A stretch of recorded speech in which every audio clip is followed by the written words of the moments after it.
Welcome to the Slop Temple. We pray this video helps.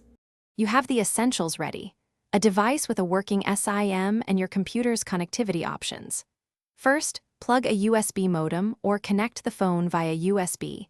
If using Wi-Fi hotspot, enable it on the phone. Make sure drivers or the tethering app are installed. This avoids time-consuming driver searches later. Once done, unlock the phone and accept any pairing prompts. You'll know the system recognizes the device when a new network interface appears in your network settings. Now you configure how the computer will use the mobile link. On the phone, confirm APN settings match your carrier. Edit authentication only if the carrier supplied credentials. On the computer, choose the connection type: USB tether for stability, Wi-Fi hotspot for convenience, Bluetooth for low power. Once connected, check IP, gateway, and DNS in network details.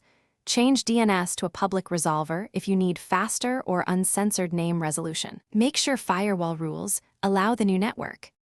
Finish by validating the link. You should browse and run a quick speed test. If pages don't load, disable VPNs and proxies temporarily to isolate the issue. Once confirmed working, reapply security layers. If the connection still fails, reboot both devices, then recheck APN and carrier settings. As a key troubleshooting tip, reinstall or update tethering drivers on the computer. Many failures stem from driver mismatches, so updating drivers often restores a stable mobile network connection. Thanks for watching. Consider subscribing if we helped you.